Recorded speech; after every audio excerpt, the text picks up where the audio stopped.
Hello there, YouTube Nation. So, we're going to continue with our examination of a bunch of cool stuff. An ancient spell called the Spell of the Nine Knots, which, according to my research, actually did exist in pre-Christian Anglo-Saxon times. And we're going to be talking about the 9 worlds of the world tree. We're going to be talking about the 8 directions of what some would call the medicine wheel, and what I call the thunder wheel, because I'm not Native American. And we're going to be talking about the runes and how to bring them together with all of this and create a really powerful grid of shamanic ecstasy, basically. So anyway, I'm looking for the rune wheel because we're going to then add on top of that the runes. So we put all the runes together, so we got this great spell that our ancestors used. I'm combining it with a bunch of other stuff that I think fits together very well in my version of the Spell of the Nine Knots, which I have used in the past. And so today we're going to focus on the southeast direction. So we've been going through each one of the directions, and today we're going to talk about the southeast direction of Svartalfheim, which is the dwarf home. And here we have our fellow dwarf here who is casting a spell. So the southeast direction is really important to understand because the southeast is the human realm. The direction, if there was one direction in the in the thunder wheel that corresponds most with the human experience, it is the southeast. So the southeast, we have the planet that sits there is Venus. Venus is simply the Latin for Vanir. Maybe you may not have known that, but Vanir is Old Norse, and the R. You know, the thing about the R in Old Norse is that's just kind of what. In Old Norse, they put an R on the end of things. So really, the root of Vanir is Wayne, and that is how it is pronounced in Old English. So the V in Vanir and the V in Venus, I'm writing something here, the V in Venus and the V in Vanir go together because Venus was not how it was originally pronounced. Venus is a Latin word. The US on the end of Venus is the same as the IR on the end of Vanir. It's something that you put on the end of words. The root of the word is Wayne. So Venus was originally pronounced Waynus. So the root of Waynus is Wayne. And in Old English, the Waynes are called the Waynes. So what do the Waynes have to do? What do the Waynes, the Vanir, the Waynes are the gods of experience. They are called the elder gods. They're not the elder gods because they're older. They are the elder gods because they are the gods of space-time. They're the gods of magic. They're the gods of fertility. And so as the gods of fertility, they have a strong connection to human desires, our physical desires. That's why Venus is a planet that is about love, it is about friendship, it is about prosperity, it is about fertility, sex, sensuality, physical pleasure, food, because the Vanir are the gods that live in space-time. So space-time is an experience. You are here experiencing with your physical self, your avatar, if you will, your soul is able to have an experience with the physical world through your avatar, your physical body, and your mind and your emotions. So the Southeast is the realm of this because Venus, sits there. So this is what's called the human door in Taoist understanding. The Southeast is called the human gate. And the rune on the first 8, because what we're doing now is we're going and we're applying all of the runes to each one of the directions. And right now, in the way that I'm teaching the spell, which, by the way, if you want to see the exact way that I'm doing the whole spell, the whole ritual, go to thunderwizard.com, and on the right side of the page you will see Manifestation Mastery Course. So click on that and subscribe. You will have to subscribe to that. And I've just done a video on this channel, the free channel, for the Manifestation Mastery Course. We do 2 videos for that. There's an A and a B video. The A video comes onto this channel, and you can watch it for free, and I explain it. And then in the B videos, I give you the exact techniques. So if you want to see the exact technique for all of these things combined for the spell of the 9 knots, you can go to thunderwizard.com and subscribe, and you can have access to that. So what I'm doing in these live Q&As is I'm going through each one of the directions, and today we're talking about the Southeast. And the rune in the first 8, because we're applying, as you look here at the rune wheel, sorry if I'm giving you too much information. If you look here on the rune wheel on the Southeast, you see Ansuz is the first rune there, and we are applying the first 8. So we are applying Ansuz to the spell of the 9 knots. I'm looking for my Ansuz. I don't really need to show you Ansuz in this because it's sitting right there in front of you. All right, sometimes I don't think things through. So we need to talk about why is the Southeast the human door? And what does that have to do with dwarves? Because the Southeast is also the home of the dwarves, Svartalfheim. So we have in English dwarf, which originally was dwerg, which according to my research may be the root for the ancient word for dream in Anglo-Saxon Germanic.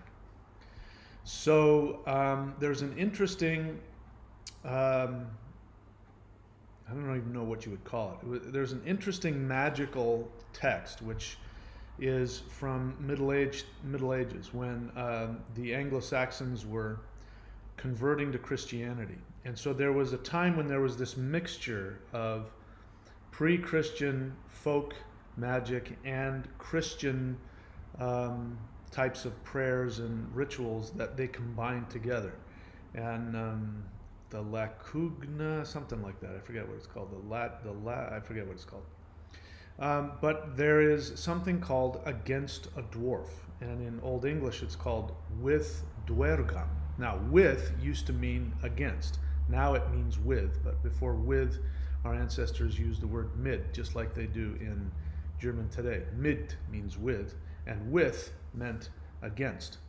So with dwergam meant against a dwarf, specifically magic against a dwarf. And it was used for somebody who was sick. And they believed that somebody was being attacked in their dreams by a dwarf. And so with dwergam means the magic to use to fight against the dwarf that's making somebody sick. That tells you a lot. It tells you that dwarves are beings of the dream time. And all of the names of the dwarves, like if you look and translate the names of dwarves in the Old Norse, they all have to do with human psychological traits. Lone, I'm trying to think of what they are. But as you get closer and closer, I'm skipping over so much information, but when you know how to read the mythology about dwarves, it explains that they come from the gods create from the life force energy of the universe. The gods create emotions. Getting to it as quickly as I can. The gods create emotions that they fashion into humanoid form. This is all you have to listen to all this very carefully. And as you're looking at the names, they start to go through all of the names of the dwarves from the first to the last. You start to see an evolution. And in the early ones, you have the dwarves, which create the 4 directions: north, south, east, and west. They're very powerful beings. They're dwarves, but they're very powerful beings, and they control the north, the south, the east, and the west. Then as you start getting more and more evolved, as you go further in the list, they start taking on more human types of names. And I've gone into that into other videos. I'm not going to do that here. But the point is that that dwarves were created by the gods in humanoid form. They're not humans, but what they represent is the structure from which the infinite soul, and when it incarnates, it interacts with this 3-dimensional world through the structure of dwarves. And in ancient mythology, you could have a dwarf and a human standing right next to each other, and you wouldn't be able to tell the difference. So dwarves are not tiny little creatures with pointed hats and long beards and speak in Scottish accents. That's not what a dwarf is. Dwarves were dominionized, did I say that right, by the church. So they started talking about dwarves and elves as being these little things with pointy hats and pointy shoes. They started doing that because they were seeking to make fun of the traditional religion of the pre-Christian tribal Germanic people. And so since they couldn't get rid of the belief of dwarves and elves, they started to ridicule them and draw them as being these demonic or ineffectual or cute or silly little beings. And that's not what they were. Dwarves were very powerful. They are very powerful. But my point being, here in the Southeast, we're dealing with the human realm. And so why are dwarves? Why is the dwarf home sitting in the human realm? So bear in mind, when I'm talking about human, I'm talking about the fully formed human being. And that is called Man. And we have a rune also. If you look at the rune wheel, you'll see the rune of the 3rd 8 that sits in the Southeast is Manaj. And Manaj means human. It means mind, not intellect. It means mind. It means the moon. So these are all things that are associated with human. The name human, we use it now, we use the Latin human, but actually our ancestors called all human Man. Men or women, whether you were male or female, you were called Man. In other words, you were called mind. You were called the moon. So there is a strong connection with the moon and the mind. And there's so many things I might as well just do it. So if you look here at the rune wheel, opposite of the southeast is the northwest. Now, the planet that is placed at the northwest is the moon. And the northwest is the home of the ascended masters, or the elves, the shining ones.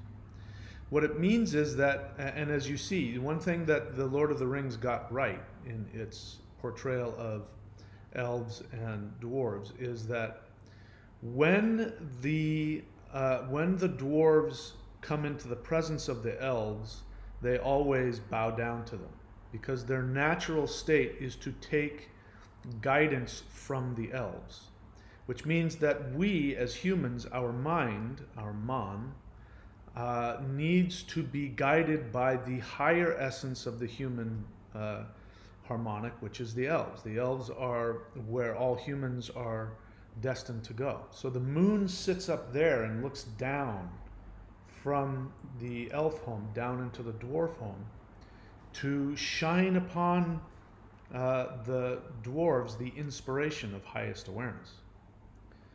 So that's why moon is associated with human beings, because that is our essence, to become like the elves. And the elves can control the higher aspect of the mind. Talking a lot of stuff. I mean, it's hard for me to put into words all the stuff that I see and I feel. That's why I've written all my books.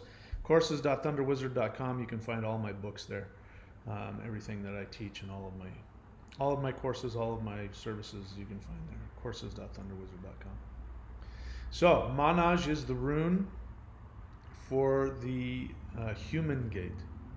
What I'm trying to express to you right now is that the reason why the dwarf home and the human door are one and the same is because when we are at our highest efficiency as these infinite beings of light, which is what your soul is, it's an infinite ray of light. When your soul is incarnated into this into this mind, and into this body, then we interface with the world through the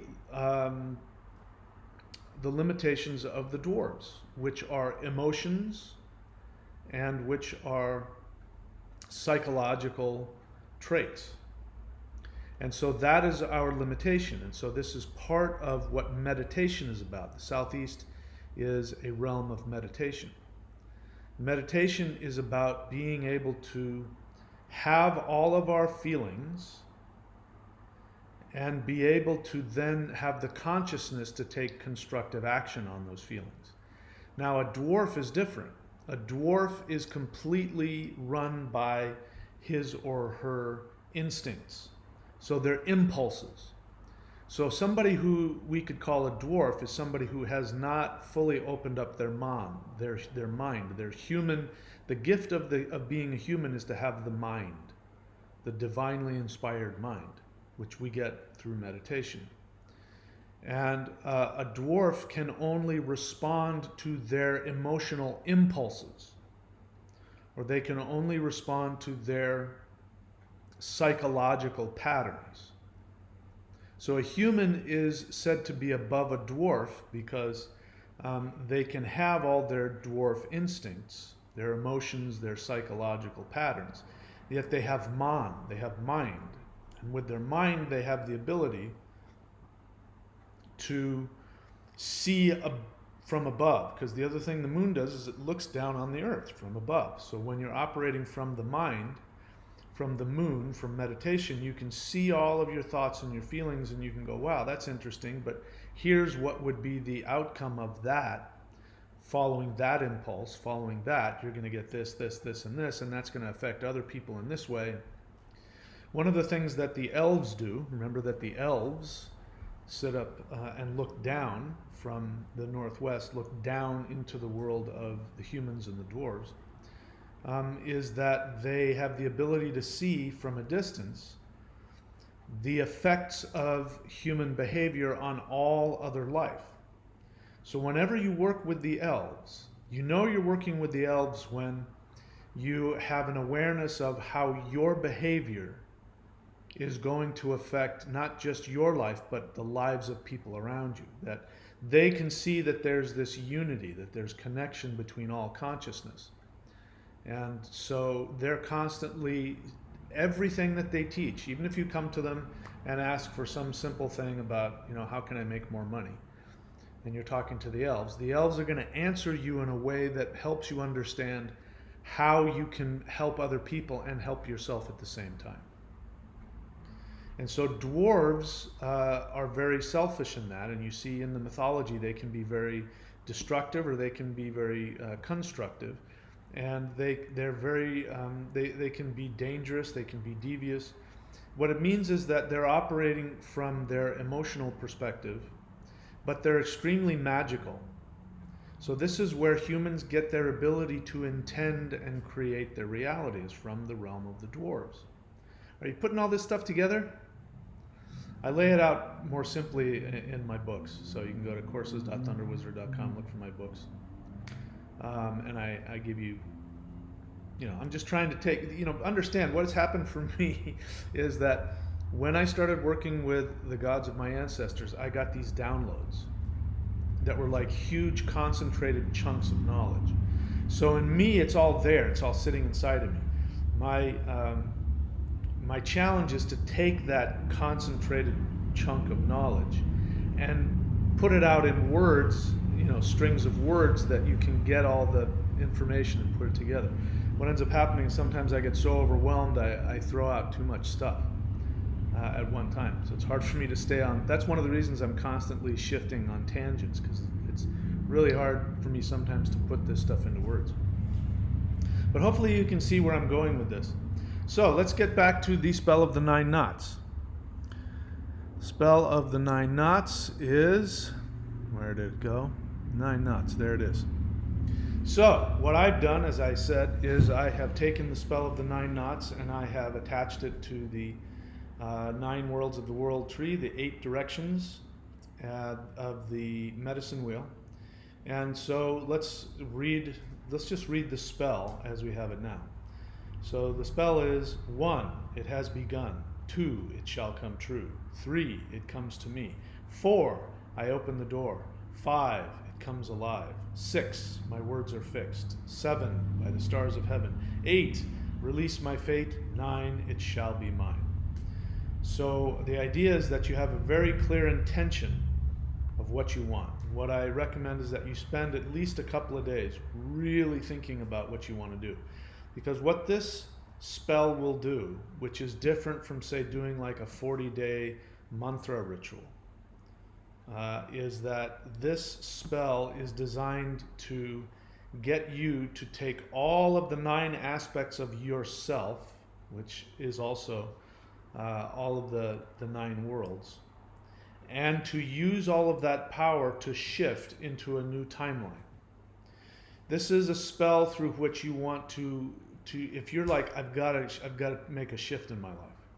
I've got to shift. This just isn't working. I've got to, you've got blocks. You just keep running into the same problems over and over again. So what you're asking when you do this spell is you're asking to be completely transformed on all levels. And you want to be transformed on a psychological level. You're asking for a lot. Now, when you do the spell, maybe the heavens will open and lightning will strike, or maybe nothing will happen. But I guarantee you, if you do this spell, you will look back. You'll remember it if you do it correctly. You'll remember it, and years later you'll look back and you'll see that your life took a shift, took a turn. You may not have noticed it when you did it. You just made a slight shift in direction and started walking in a slightly different direction. But as you got further and further away, you saw that your life started to take on a whole new direction. So it's for a major shift.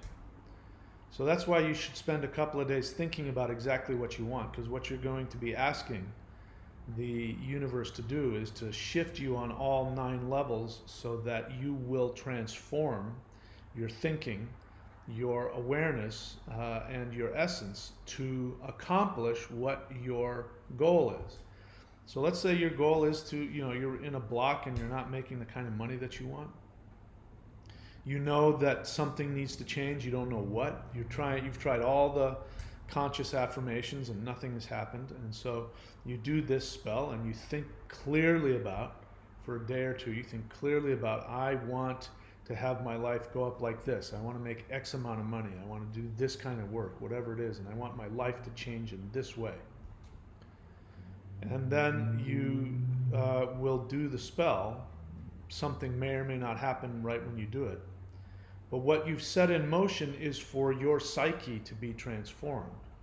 Now, if you have an unconscious attachment to being poor, which is why it's challenging, because unconscious means you're not aware of it. If you have an unconscious programming to be poor, and you do this spell to start bringing riches in, then what's going to start happening is that your life is going to start pushing you in a direction to transform. If you have a strong unconscious attachment to being poor, that may cause challenge in your life. You may lose friends, you may lose your job, you may lose your relationship. You may go through some real challenging stuff that forces you to change what you've been doing and how you've been thinking. This is what magic really is.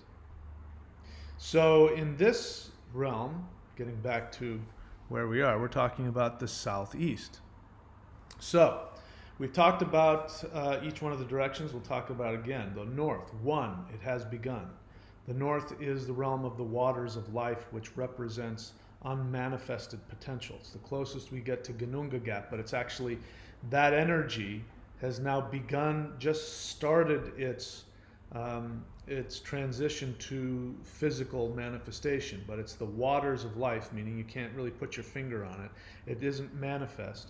It's so powerful that they're toxic, they're poisonous. If you try and drink the water, it'll kill you because you're too limited to be able to drink those waters. So we say, one, it has begun, facing the north. Then we go to the northeast. Two, it shall come true. Now the northeast is the realm of Asgard, which is the highest ether, and it represents, it is the realm of the celestial deities who their essence is so high in vibration that it's this bright light that burns our eyeballs out. We can't look at it. And they are all about true and false. So they're pure. So yes, now that you've brought it into existence, the gods say, this shall come true. So two, it shall come true. Three, it comes to me, facing the east. The east is the realm of the giants, the realm of the sun, the realm of the ego, the realm of the self, the realm of your identity. By the time we get to the east, you have now formed an identity, and so you say, it comes to me. Because you are now a specific individual. You're not the infinite soul that's connected to everything like you were before you incarnated. Now you're fully incarnated into physical reality, and you have an ego, you have a self, you have an identity. So what you ask is now coming to you. Then we get to where we're at today, which is the southeast. Four, I open the door. What is the door that you're opening? The door is here, is your third eye. Your third eye, people get so wrapped up in the third eye. It's just, people have this thing about opening the third eye. People have visions and they have dreams and they think that they've opened their third eye. That's not what the third eye is. And when the third eye opens, it doesn't mean that you have all these crazy visions.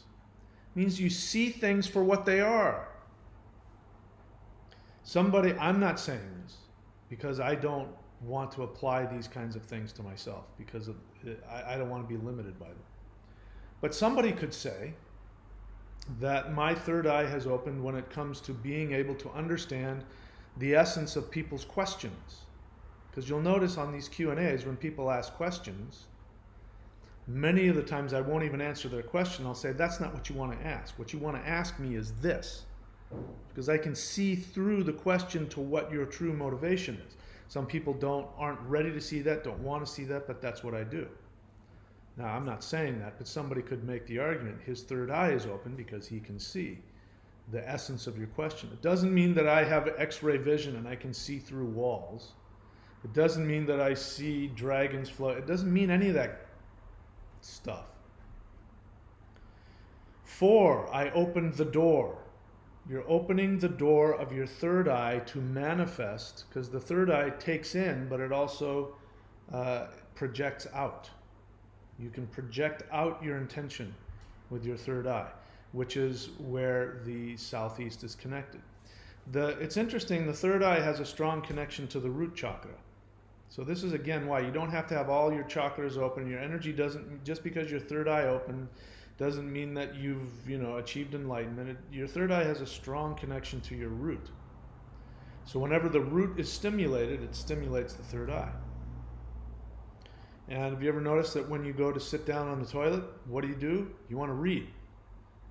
You want to use your mind. You want to think. People figure things out sitting on the toilet.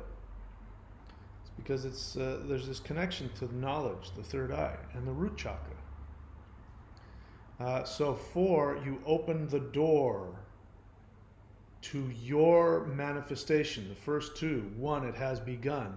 The essence of your intent is now starting to rumble in the realm of the waters. It's starting to take,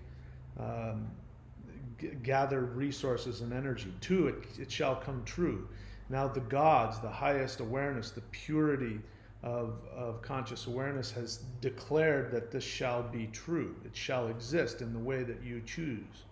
3, it comes to me. It's not just going to exist, but it's going to be something that is directly connected to my identity, which is my experience. You are choosing to manifest something to enhance your experience of this three-dimensional world. It's a selfish thing. You have to get used to being selfish. There's nothing wrong with being selfish. True selfishness says, I am going to live to my highest awareness and bring myself the greatest joy. And the end result of me living my highest joy is that I will benefit all living beings. You can't separate your joy from the evolution of all living beings. Now, you might be mistaken about what you think is your greatest joy. When you go after it, you cause harm.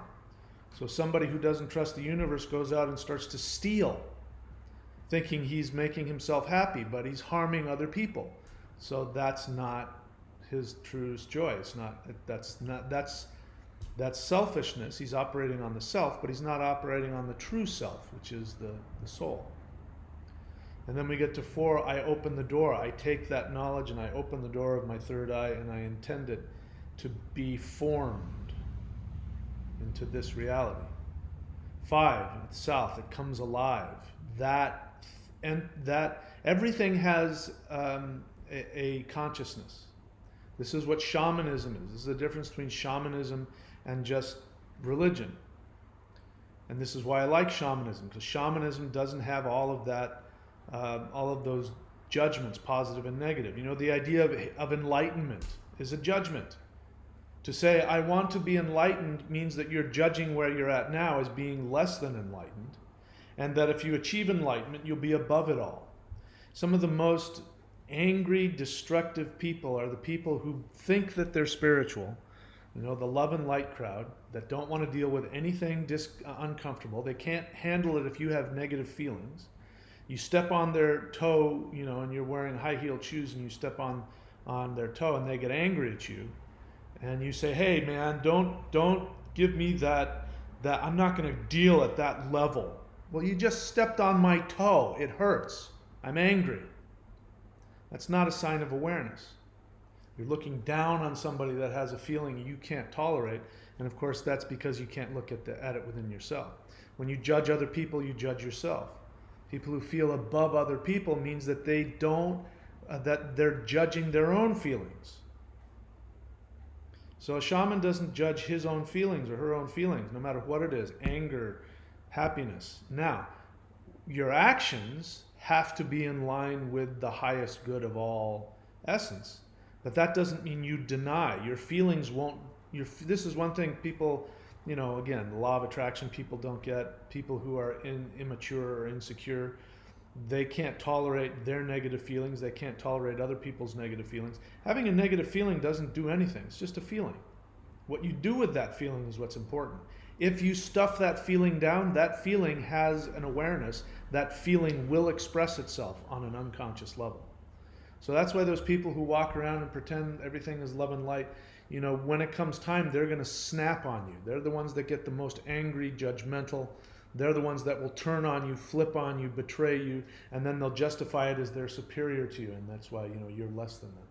Shamanism doesn't do that. Shamanism sees that there is a balance that must be achieved. This, you know, I'm sitting here with this, and you just see all of the static eight directions, but in reality, those 8 directions are constantly moving and morphing, and so the shaman is here in the center, like surfing on a wave. He's balancing all these things. It's a dynamic balance we live in. That's the universe that we live in. So 4, I open the door, and we say the word Ansuz. Ansuz is the rune of, sorry, I'm looking for the rune wheel. Ansuz.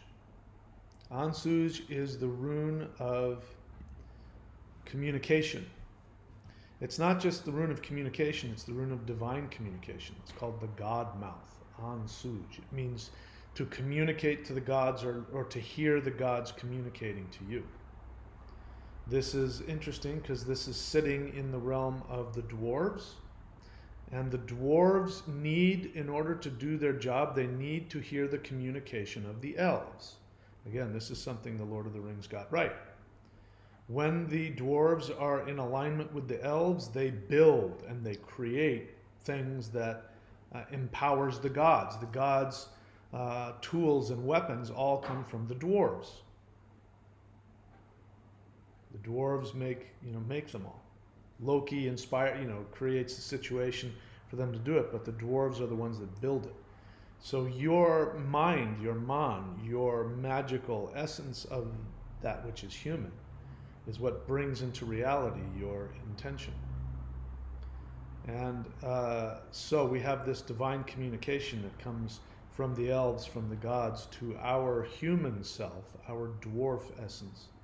And we take that higher information and we intend it out into the universe and we create. And as I was saying earlier, shamanism sees that everything, including ideas and intentions, has a life force and has a consciousness that must be communicated with. So when you stuff your negative feelings down, those feelings don't go away. They have a life. And if you don't acknowledge them and experience them and fuse with them and let them do their work in you, then what ends up happening is they get squished out of your unconscious mind, and now they become spirits that can attack you, attack others. This is what ghosts are. Many demons are human emotions that were denied and stuffed down to such a degree that either when the person died or when the person went through a psychic fracture, that emotion, which now had an essence, went out into the universe and is running around. So, people have died, but their dwarves are still running around causing havoc. We call them ghosts. We call them poltergeists. Does it make sense? You understand what we're talking about now? All right, so there's a lot of talking about stuff. Let me take a look and see if there are any questions. I don't even know if there's anybody watching me today. We've got 20 viewers, 8 likes. So the way this works is that this is a question and answer. That's what I would like from you. You're all being either bored to tears, or what I'm saying is so profound that you're at a loss for words. And what we do here is you ask me questions and I answer them. So if you don't ask me questions, then guess what I do? I sell you stuff. So first thing I'll do is I'll start talking about my links up here. And if no questions come in, then we're going to watch a little video on Qi Gong. And then if there are no questions, I'll call it a day. Let's see, where was I going? I am looking for this. All right, so we're talking about runes. So if you want to learn everything that I have taught about runes on video in one place, you can go to runecertification.thunderwizard.com. Every single video, and we're talking, I don't even know how many hundreds of hours. It's got to be in the, it feels to me like it's that much. Everything that I put on the YouTube channel, everything that I put on the subscription channel, everything that I've put into paid services like DVDs and things like that, you can find at runecertification.thunderwizard.com. And if you choose to become certified, you can become a certified Thunder Wizard rune reader. And when people go to rune readings, which is the next one, runereadings.thunderwizard.com, they can find you there. So it's a place, if you want to, you can use that as a place to create your own business. I'm not making any promises for how much money you'll make, but that's available to you if you decide to go that route. Thunderwizard.com, as we said before, is my subscription site. And on it, the first level of subscription is access to hundreds of hours of master shamanism course. Everything you can imagine having to do with shamanism, ritual, energy work, runes, magic, intention, telling you the nitty-gritty of everything. In fact, if you really want to understand the 9 worlds that I'm laying out, you can go to thunderwizard.com and sign up as at the lowest level, and then you'll have this option to look at the oldest or the newest videos. Click on the oldest. The first one is a video in depth talking about the 9 worlds of the world tree and the 8 directions. And then courses.thunderwizard.com, all of my services, all of my books, all of my DVDs, all of my teachings, everything that has to do with me. If you have, where do I go to get this? Where do I go to get that? Go to courses.thunderwizard.com, and somewhere in those links will be what you're looking for. Okay? And of course, subscribe and hit the bell button. All right, no more questions? All right then, we are going to move into, I'm going to show you a short video about the most powerful energy technique that I know of that can be taught on video. So this spell of the 9 knots, when you do it, if you do it by itself, it is perfectly powerful. But if you want to enhance it by hundreds of times, then you do energy work first. If you do the celestial Qi Gong before you do your spell of the 9 knots, your spell will have even more. I mean, I hesitate to put a percentage of how much more powerful it will be, but in my experience, it's far more powerful. And that this energy work is extremely helpful for manifesting your desires. So we'll talk about that, and then if there's any questions, I'll come back and answer them. If not, we'll call it a day.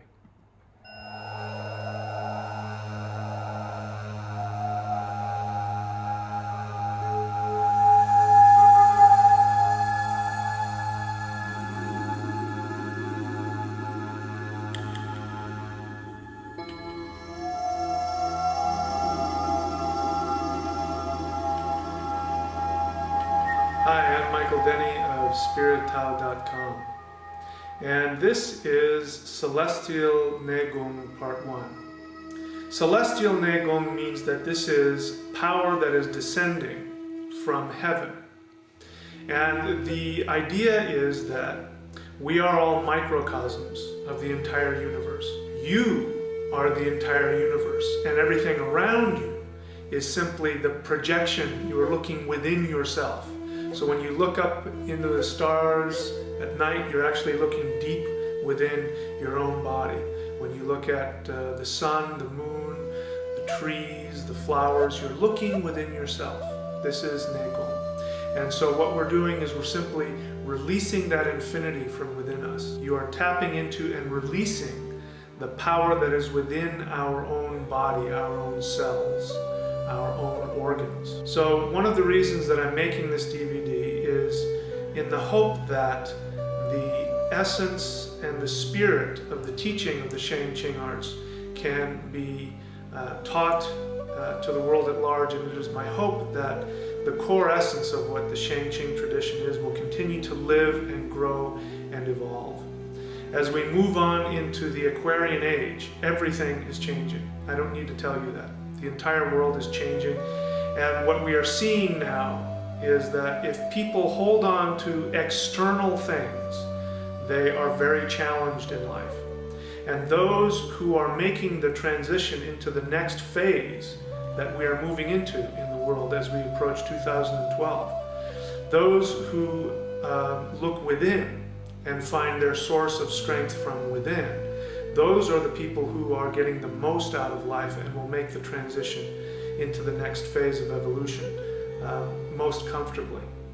It is my belief that the Shang-Qing tradition is one method whereby human beings can evolve into the next level of being in the most comfortable fashion and be able to take advantage of the rapid, energetic, mental, and spiritual changes that are going on in the world today.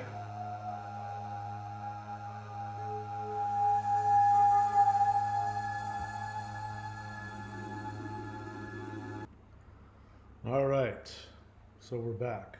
I think I saw one question pop up there. The way this works, if you're new to the channel, is if you want to ask a question, you write the word question. Now, we don't have a lot of people on there, so it's easy for me to see, but the thing is that with these Q&As, when there's a lot of people just throw out all kinds of stuff. So if you just write the word question, then I'll catch it. Otherwise, I miss questions all the time because there's all kinds of people just writing all kinds of things on there, and it's hard for me to find the question. So let's see, I was trying to find that. All right, let me get to your question here. So John Spears, write the word question so I know you're asking a question. John Spears says, does dementia, or can we completely rid someone of dementia with these practices? Rid someone. And also, please put some effort into actually writing a fully functional sentence. That question, does dementia what? Does dementia what? So, but what you're asking me is, can you use the spell of the 9 knots to heal somebody of dementia? So, John, I don't know how long you've been watching this video. I don't know how much time you spent on my channel. If you go back when this is archived and watch it from the beginning, you'll hear me talk about how you're creating something for your life. You are changing your destiny. You are changing a timeline for yourself. Somebody else having dementia is not your problem. Now, I'm not trying to minimize that. My mom had dementia, the last years of her life. So I've definitely seen that. But I never had this desire to rid her of her dementia. So it makes me want to ask you all kinds of questions about why is that going on in your brain? Does somebody have, we're talking about somebody that's old, or are we talking about somebody that's 25 and now they have dementia? You haven't told me anything. But first answer to your question is, this is about you. You're not responsible for other people's lives. You're not responsible for the direction other people's lives go. It's not your responsibility to heal anybody. People are living out their own life. They're living out the consequences of their own actions. My mom had dementia. I can tell you exactly why. I mean, I'm sure there are medical reasons why. But I knew her, obviously, my whole life. And she was one of these people that was constantly trying to forget things. And she was constantly trying not to look at things and look at her actions and her feelings and her experiences. I can remember as a little kid, all of us. I remember, more than once, all 3 of us kids would be sitting there. And we would say something, Mom, you once said this. And my mom would say, I never said that. And we would in unison said, yes, you did, Mom. Because my mom had this thing. She didn't want to look at herself. So it was no surprise to me that when she got old, she got her wish. She got dementia. She couldn't remember anything for more than 10 seconds. I never had this thought that I need to cure her of that. So it saddens me to hear that you feel that you need to cure somebody of that, that you can't allow them to have their own life, and that your life is that their life has seeped so deeply into your life that your life and your happiness is dependent upon whether or not you heal them of the result of their actions in their life. It's a saddening thing to hear. So my response to that is, I can't say if it would or it wouldn't, but why are you thinking about somebody else instead of yourself? I get it. It's a family member probably, and you want them to be happy, but there's something else there. Your inability to allow, one of the things I talked about earlier about having all of your feelings. If you can tolerate yourself having uncomfortable feelings, then you can tolerate other people's discomfort. Your wanting to take away whoever dementia this is your way of actually, you don't realize it, but what you're really saying is, your discomfort makes me uncomfortable and I don't like it. Stop making me uncomfortable. Here, get healed. When my father passed away, it was very emotional, and I was doing a movie. I used to be an actor, and I was doing a movie, and I was going through a lot. And if you ever gone through the death of a family member, when you go through the mourning period, sometimes you just sob uncontrollably, and it's not because you're constantly thinking I'm so sad. It's that your body is dealing with the loss. And it's like this physical thing that you have to go through. And I can remember, in between, shots or whatever, and I'd be sitting down and maybe I was sad or I was crying or something. And people would want to come up and make me feel better, like, put keys in front of my face. It's all okay. You're going to be okay. And I'd say, stop doing that. I don't need you to do that. And one of my friends came and would just sit down next to me and not say anything and just sit there next to me. And I, ended up telling her, thank you so much. That's exactly what I needed. She said, you don't remember, do you? I said, what? She said, when my brother died, that's what you did. Everybody was trying to fix me and you just sat next to me and held my hand. And that's what I needed more than anything else. So the thing to do with somebody that's going through the result of their own karma is to allow them to have that. You don't have to take away their pain. That's selfish of you. And it's not selfish just because you want them in your life, but it's because you can't tolerate somebody being uncomfortable. That makes you uncomfortable, and you don't want to be uncomfortable, so you want to fix it. It's actually, a very invasive thing to do. Now, I don't know. I don't know you. I don't know your family, but those are the first thoughts that come to my mind when you ask that question. So the answer is no, that's not what this is for. Get on with your life. Their life is over. They've had their life. You live yours now. The kindest thing you can do for somebody who's sick is you live your life and you be healthy. That's the kindest thing you can do for anybody. Healing them doesn't always help them. Archangel, what's up? Please write the word question. Otherwise, I will miss your question if there's a lot of people. How would you compare shamanism to Buddhism? Why would I want to do that? Why are you wanting to compare shamanism to Buddhism? See, you understand, I'm far more interested in the reason why you ask these questions. Are you interested in Buddhism? Do you like the idea of Buddhism being shamanic? So the short answer is I wouldn't make that comparison, because you can have Buddhists who are shamans. You can have people who are shamans whose religion is Buddhism. Shamanism is just a way of interacting with the universe. As I said before, shamanism is bringing balance to the dynamic universe that is not, in balance. There's always something going on. This is why healers bring balance. They don't fix things, they bring balance to it. So Buddhism is a religion, and there can be people who practice shamanism from within Buddhism, and there can be people who are Buddhists who have no connection to shamanism whatsoever. So you can't compare the two. Make sense? Gremnor Thomas, question. During any meditation practice, what is the importance of focusing on the third eye point?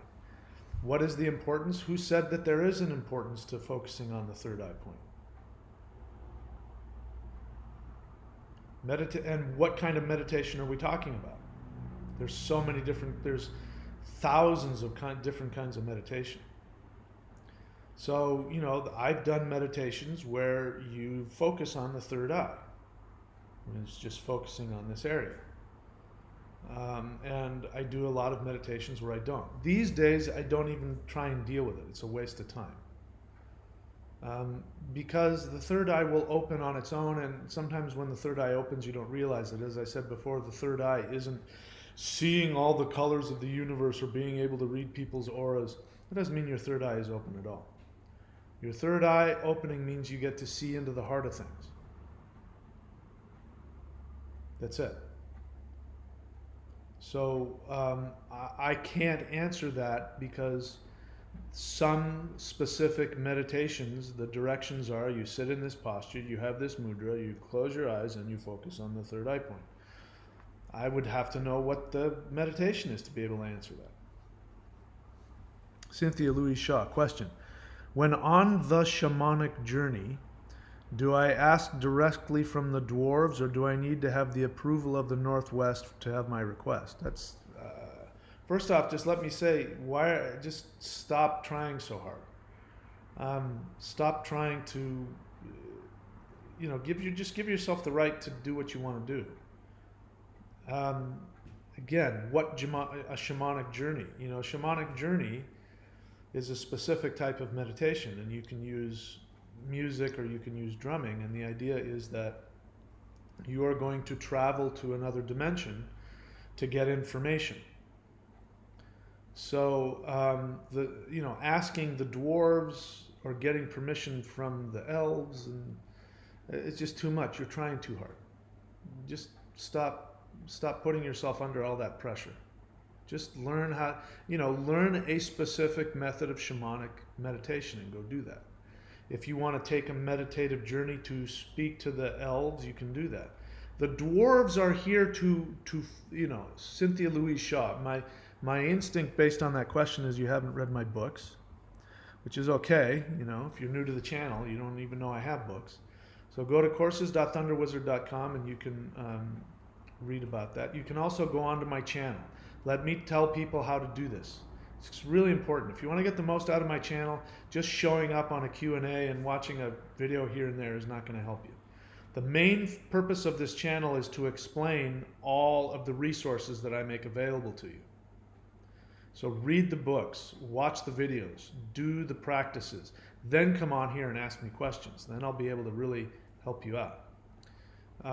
But go on to my channel. To do that, you can type in Thunder Wizard, like in the search bar of YouTube, and my channel will come up. It'll say thunderwizard.com, and you'll see my picture.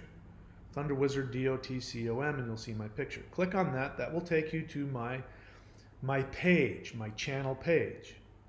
And then beneath the, or actually next to the menus, let me bring it up so I can tell you exactly what the menu is.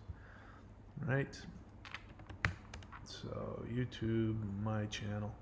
So when my channel page comes up, you will see thunderwizard.com, real esoteric spirituality, and then you'll see home, videos, playlists, community channels, about. Next to that, to the right of it, is a magnifying glass. You click on the magnifying glass and up comes another search bar. You can put dwarves in there. You can put elves in there. You can put shamanism, kundalini, reptilians, Qi Gong. You can put whatever words you want, and all the videos on my channel pertaining to that will come up. Then you'll know what the dwarves are and what the elves are. Because based on your question, it sounds like you may not completely understand what they are. Because you don't ask the dwarves for anything. The dwarves are your psychological, emotional traits, qualities, and emotions that are used whenever you create your reality. So you don't want to be asking them. They're waiting for you to tell them what to do. The sign of somebody whose life is in chaos is that they can't manifest anything, or they manifest all this chaos, which means that their emotions, their dwarves, are running around doing all kinds of things without their permission, and then they go, oh my God, my life is... So you don't want to ask the dwarves anything. You tell them what to do. The dwarves want to communicate with the elves. Now you can go and communicate with the elves, but ideally what you want is you want the elves to direct the dwarves. If you can get all three of yourselves communicating, the elves will naturally direct the dwarves and tell them what to do. That, and then you don't have to do anything. You just live your life. When this whole process works, then you just simply ask yourself, what is it that I want? I want, and you become conscious of what you want, and then you go, okay, and you leave it alone, and guess what happens? It manifests. Either through you become clear on what to do to manifest it, or sometimes it just manifests on its own. That's when all three of everything's working together, and the elves are telling the dwarves what to do, and the dwarves go out and create the path, and you just walk along, and boom, everything you want just starts magically appearing in front of you. That's how that works. Okay? Gremner Tomness, question: how could one become more aware of all their emotions? How is it that you're not aware of all your emotions? Sit in any given moment and ask yourself how you're feeling. Now, it's easy for me to say that. I've known people who honestly who don't know what their feelings are. I'll say, what are you feeling right now? I don't know. So, I mean, I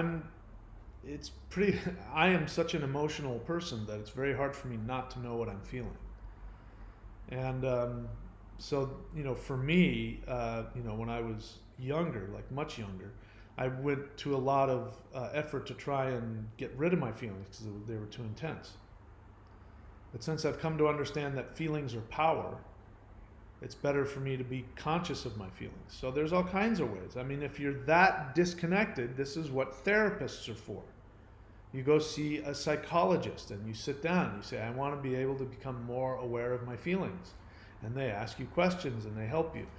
Why, sometimes there's a defense mechanism, and people have trained themselves for so many years to not know their feelings that they can't.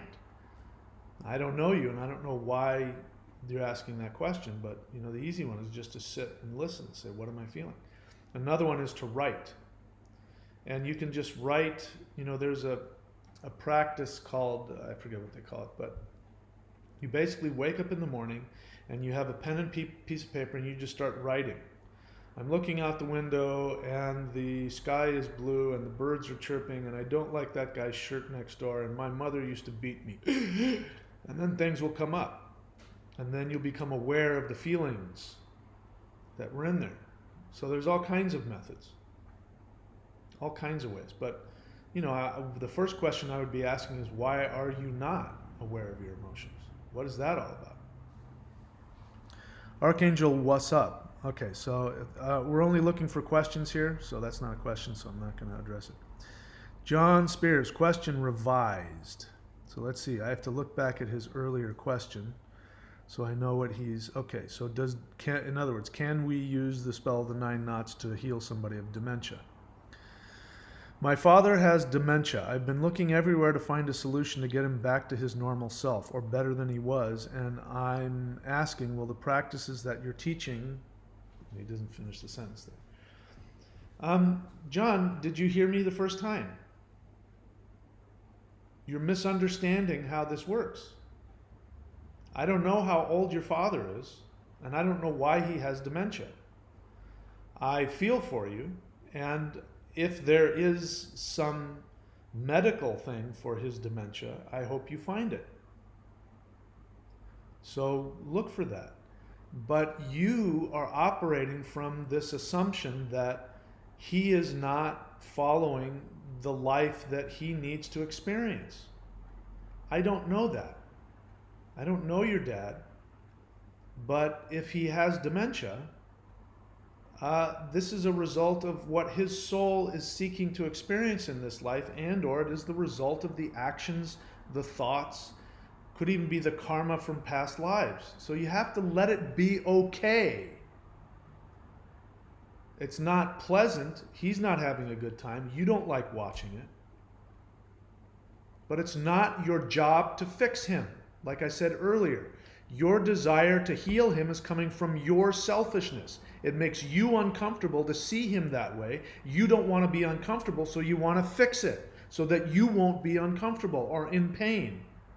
Looking at him makes you frightened because you might be have dementia later on. You don't want that to happen. You're trying to get rid of it. And you love him and all the other normal things. But the first thing is you got to give him the respect to have his life. It's not your job to fix him. I'm getting harsh with you because what you're not seeing is your selfishness. If you truly loved him, part of that is letting him be where he's at and trying to comfort him in his struggle, in his path. Accept that. Don't judge that. At the same time, of course, if you can find a way to help him get better, do. But you're asking me, does your practices give me the power to fix him because it's making me uncomfortable that he's... No, my practices are for you to live your life, not live your life through other people. And that's what I hear in your question. I'm not trying to dismiss the pain and the discomfort of watching your dad go through dementia. But it saddens me to hear that you aren't going, well, that's my dad's life. I love him. And I'll do what I can to keep him comfortable in whatever way that I can. But I have a life. I'm here to live a life. I'm going to go live it. He's lived his. You live yours. Now you're going to let your dad's karma be so intense that it takes over your life to the point where you don't come on here looking for how to make your life better. You want me to give you a magic pill so you don't have to deal with the discomfort of watching your dad have dementia. So the answer is no, that's not what these practices are for. It's for you to live your orlog, your karma, your destiny, your life. All right. John Spears, he's 70 years old, and I believe he has a demonic spirit. Yeah, so where did you get that? He has dementia. He's old. That's what happens to old people. Are you in denial of that? Are you afraid of getting old? This is very, very immature of you, and very selfish. You're now going to paint him as a victim. How did a demon get a hold of him? Have you been watching my channel? Go back on my channel and type in demon possession. If you're right and he has a demon, which I don't think is the case, I think he's old and has dementia. I know for a fact if I sat down and asked you questions, or if I were able to ask him questions about his life, how did he live his life? Did he, how did he emotionally deal? Did he drink? Did he smoke? Did he, I'm going to find all kinds of things that are going to explain to me why he has dementia. And instead of that, like a child, you want to blame it on something else and make him a victim of a demon. You got to grow up, man. People get old, they get dementia. That's what happens. Now, he is fairly young. 70 isn't all that old, but he's in that, here's the thing about health. I've seen this. I'm now 56. And, there are people my age who look like shit, who are just horrific. They're not healthy at all. And it's because of their lifestyle and because of the way they think and because of, all other things. So I'm willing to bet if I listened, I'd find out there's all kinds of reasons your dad is at this stage at 70 years of age. But it's really childish and it's selfish of you to need to say that he has a demon. It's okay. People get old. People get sick. People die. It's okay. You live your life. And don't be so selfish as to try and change the course of his life. If you want to help him, that's one thing. Help him find a solution, that's one thing. But the need that you have to find something so that you can get rid of the demon and, the way that, it's just so childish. It's immature the way you're looking at it. And it's selfish. I know you may not understand what I'm talking about. Watch more of my channel and stuff. Maybe it'll get through. I don't wish you any harm, but it's frustrating to see that. It's frustrating to see you not loving him enough to allow him to just be where he's at. He's had his life. He'll get another one. This is what's happening in this one.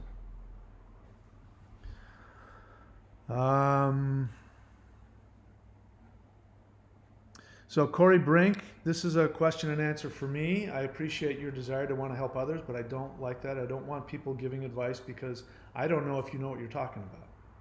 And your desire to go and help him, you're not helping him hear what I'm trying to teach him. You're feeding into his need to make himself selfishly feel better by making his dad's discomfort go away. So please, people, don't come on and start chiming in with your answers. If people want, they can go to your channel and ask you what to do about dementia. Okay? John Spears is going to continue to explain. I've been helping him, I'm assuming. That's really nice. It helps me when you actually fill in all the blanks with all of the, the words to help me know what you're saying. But I'm assuming you mean I've been helping him for the majority part of my adult life with my parents. They're both sick. And I just needed some more eyes on the situation as I'm coming to my spiritual enlightenment. So John, you gotta go live your life. I'll tell you what, if you don't start living your life, guess where you're gonna end up? Both your parents are sick.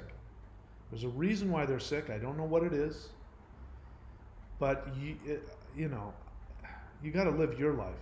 If your whole life has been consumed taking care of your sick parents, that's toxic to you. You gotta live your life. Okay? The kindest thing, excuse me, kindest thing you can do for anybody is to live your life and to be healthy. But, just what you've just told me, again, I know if I ask enough questions, I'm going to get enough information. There's some emotional issues, psychological issues associated with all this, or you wouldn't be so codependent. Let them have their life. they're in that rage of they're old people. They're just entering that. They've lived their life. You live yours. John Spears, as I'm awake and spiritually, my feelings of disconnect are opening. As far as me not wanting to continue to take care of them and fix their problem. Okay, so then don't. And stop taking care of them. There are all kinds of ways for them to get the care that they need. And if they're at the point where they've got dementia and they're both sick, then they don't really see you there anyway. It's not like you being there with somebody who has dementia is going to be a really meaningful experience for them. You can go and visit them once every day. In fact, when my mom had dementia, she couldn't remember anything for more than 10 seconds. And I lived in another part of the country, and because of a bunch of other personal reasons I won't get into, I didn't want to go watch my mom die. And she would say, when are you going to come out and visit? And I'd say, hey, as soon as I get some time, Mom, I got a little work to do. She said, oh, I can't wait to see you. Because I didn't know how to tell her, and I was telling a friend, he said, well, if she's got dementia, just tell her what she wants to hear. Tell her that you're going to get on a plane and go see her. It'll make her happy for that moment. She'll forget in 10 seconds. So they're at that point. It's not like you have this deep bond and emotional ongoing connection with them, right? It's time to live your life. All right. Archangel Wasp, I'm going to ask you a second time. Write the word question. So the two most important things that I can teach anybody that will get you through not only in spirituality but in life, the two most important things are pay attention and put effort. You're not paying attention. I've said it already twice. I'll say it again. Write the word question so I understand that you're asking me a question. Otherwise, I could miss it. Archangel, do you know if PTSD symptoms can be reversed, healed, or are they permanent? They can be healed and reversed. I've had PTSD. Cognitive impairment, insomnia. So you need to be seeing a professional. If you have PTSD, you need to be seeing a professional. In fact, years ago, I dated a girl that's a woman. That's what she did. She was a counselor and worked at the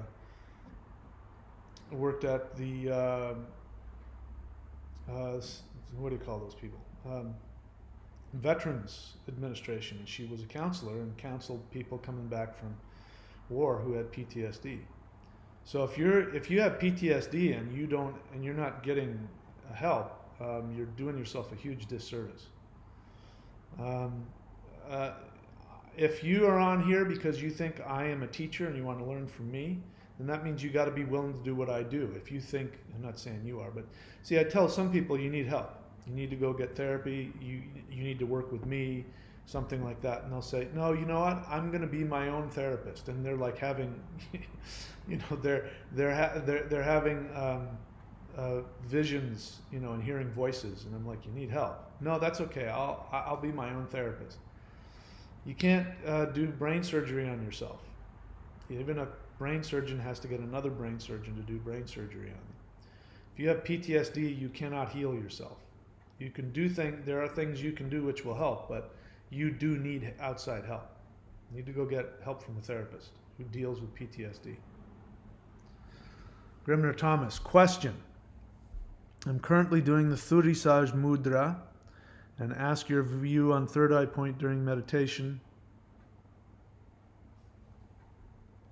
What is the question? Again, guys, if you're going to write a question, I was giving somebody a hard time because they were on their phone. You're going to just put the time in to be able to ask me a question. I don't know what that means. Question, I'm currently doing the 30 Saz Mudra and ask your view, can't even write out your, it has to be you are, ask your view on third eye point during meditation.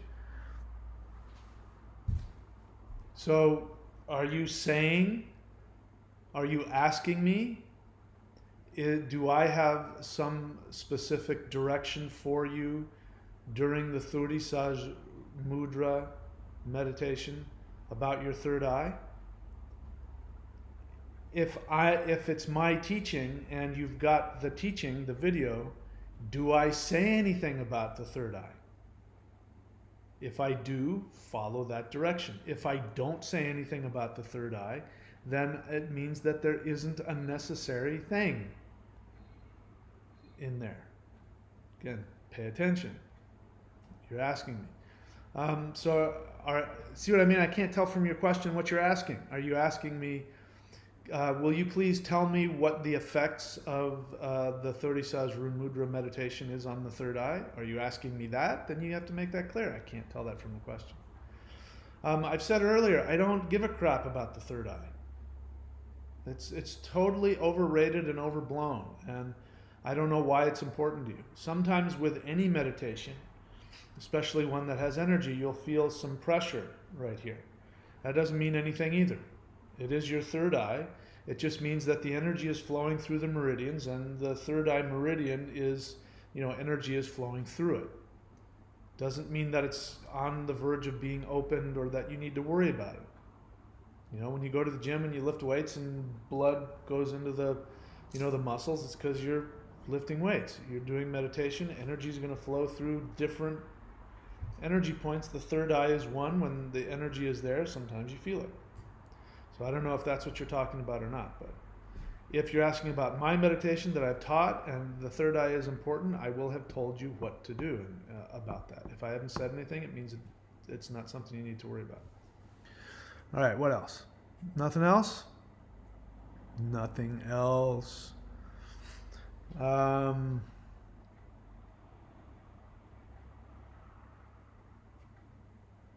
right, let's see here. Nope, no more questions. All right, so that's it. Again, all of these things are here for a reason. All of these links, please make use of them.